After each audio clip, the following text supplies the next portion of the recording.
Эрнесто Че Гевара известен в истории как латиноамериканский революционер, кубинский государственный деятель и борец за справедливость, сражавшийся с угнетателями-империалистами.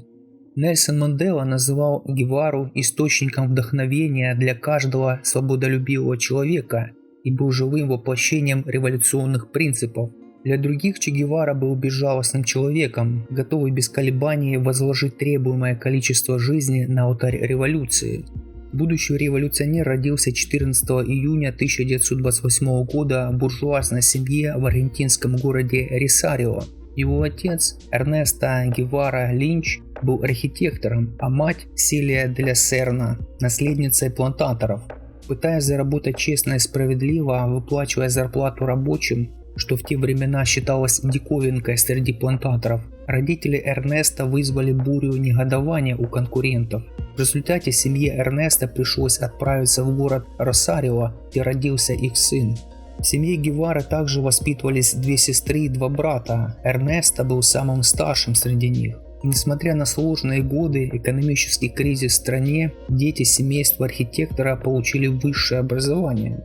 В самом раннем детстве Эрнесто перенес тяжелую форму бронхиальной астмы, и эта болезнь преследовала его всю жизнь.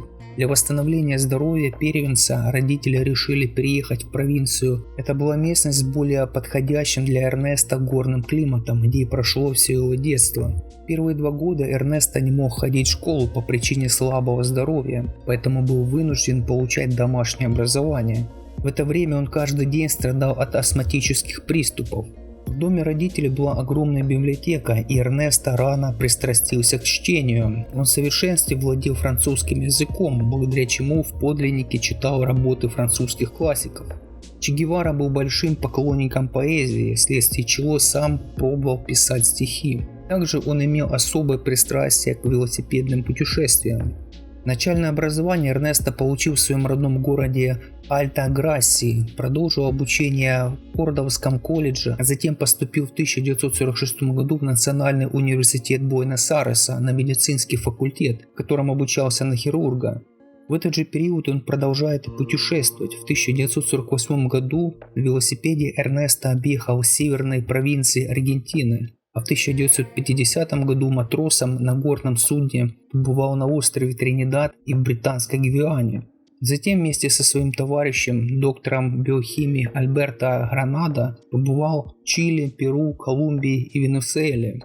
Во время путешествий молодые люди зарабатывали на хлеб случайными подработками. Лечили людей и животных, мыли посуду в кафе, трудились грузчиками и выполняли другую подсобную работу. Они часто разбивали в лесу палатки, служившие для них временным ночлегом. В ходе поездки Гевара вел записи, которые вследствие были опубликованы газетой New York Times, как дневники мотоциклиста, и стали бестселлером. В одной из поездок по Колумбии Че Гевара впервые увидел все ужасы гражданской войны, которая тогда охватила страну. Именно в тот период биографии в нем начали просыпаться революционные настроения. По окончанию университета Гевара должен был идти в армию, но парень решил пойти на хитрость. Намеренно спровоцировал приступ бронхиальной астмы во время прохождения медкомиссии, вследствие чего он был освобожден от армии по состоянию здоровья. В 1953 году Гевара работал врачом, затем отправился в очередное путешествие по странам Латинской Америки. Сначала побывал в Коста-Рике, где от кубинских политэмигрантов впервые услышал Фиделя Кастро, затем отправился в Гватемалу, и уже там в 1954 году США организовали военную интервенцию. Именно тогда Эрнесто утвердился во мнении, что революцию без стрельбы не совершают, и попытался организовать сопротивление. Но проамериканское правительство поставило молодого революционера вне закона, и ему пришлось скрываться. После проигрыша повстанцев Эрнесто Че Гевара попал под каток репрессий, поэтому был вынужден срочно бежать из страны. Он вернулся домой, а в 1954 году переехал в столицу Мексики, где работал врачом в одном из отделений больницы. В этот же период Эрнесто женился на девушке по имени Хильда Гадея, с которой познакомился в Гватемале. От этого брака у Че Гевары родилась дочь. Известно, что именно первая жена вызвала у молодого Гевары интерес к политике. Из-за последующих боев и сложной супружеской жизни на расстоянии их семья распалась уже через 4 года. В В 1955 году он познакомился с братьями Кастро, разрабатывавшими план свержения диктатуры Батисты на Кубе и планировавших взять управление страной в свои руки. Эрнесто увлекся их идеями и вступил в революционный отряд, в котором изучал основы военного дела. В это время от своих новых друзей он получил прозвище Че, и в дальнейшем его стали называть Че Гевара. Эта приставка использовалась Эрнесто, чтобы донести обществу о своем аргентинском происхождении. 25 ноября 1956 года на яхте революционеры отплыли на Кубу, где Че Гевара активно участвовал в революционно-освободительной войне. Он провел множество успешных военных операций и уже в 1957 году был удостоен военного звания команданта. Его отряд, состоящий из нескольких десятков партизан, громил армию Батисты батальонами. Одновременно с военными действиями Че Гевара вел активную пропаганду в лице редактора газеты «Свободная Куба».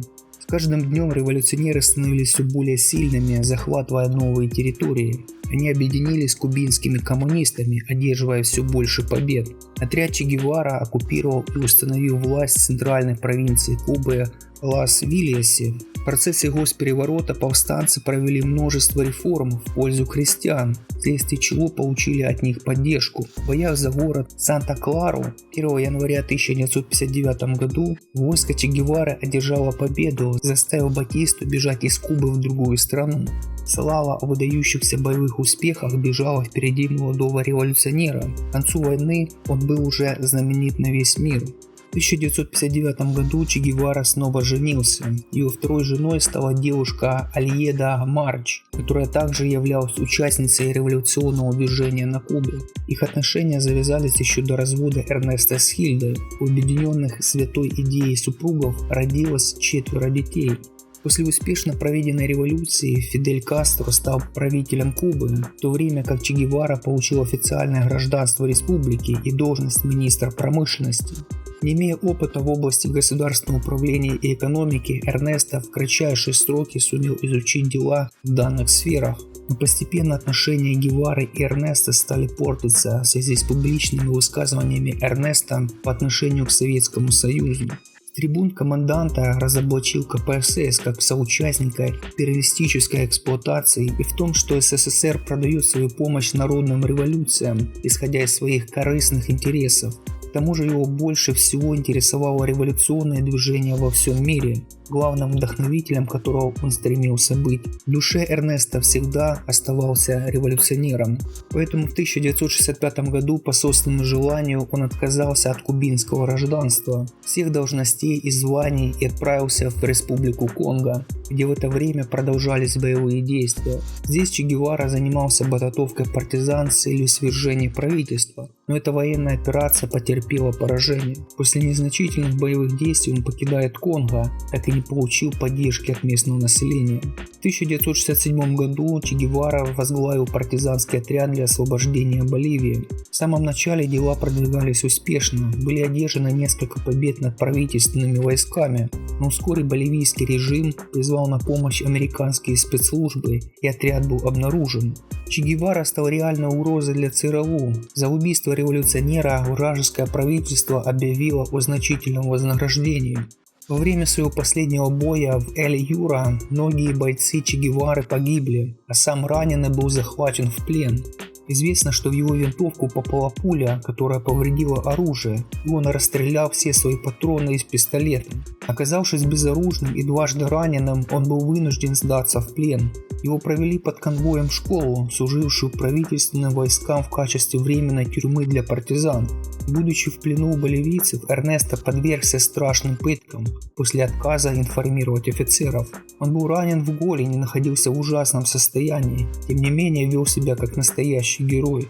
На следующий день, 9 октября 1967 года, Эрнесто Че Гевара был расстрелян в возрасте 39 лет. В него было выпущено 9 пуль. За несколько минут до казни один из охранников спросил его, думает ли он о своем бессмертии. «Нет», — ответил Че Гевара, — «я думаю о бессмертии революции». Эта цитата стала символом несокрушимости и непокорности революционера. Его изуродованное тело выставили на всеобщее обозрение, после чего похоронили в неизвестном месте.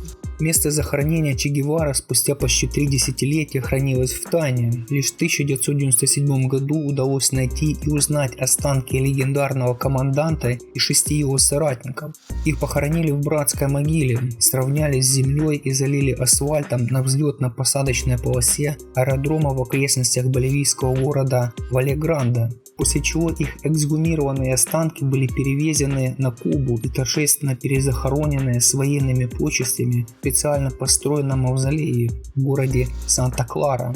За месяц до казни Че Гевара написал сам себе эпитафию, надгробную надпись, в которой были такие слова: «Даже если смерть придет неожиданно, пусть она будет желанной, такой, чтобы наш боевой крик мог достичь до уха, умеющего слышать. Другая рука протянулась бы, чтобы взять наше оружие». Смерть революционера стала настоящим потрясением и тяжелым ударом для социалистического революционного движения в Латинской Америке и во всем мире. Местные жители стали считать Че Гевару святым и обращались к нему в молитвах, прося о милостях.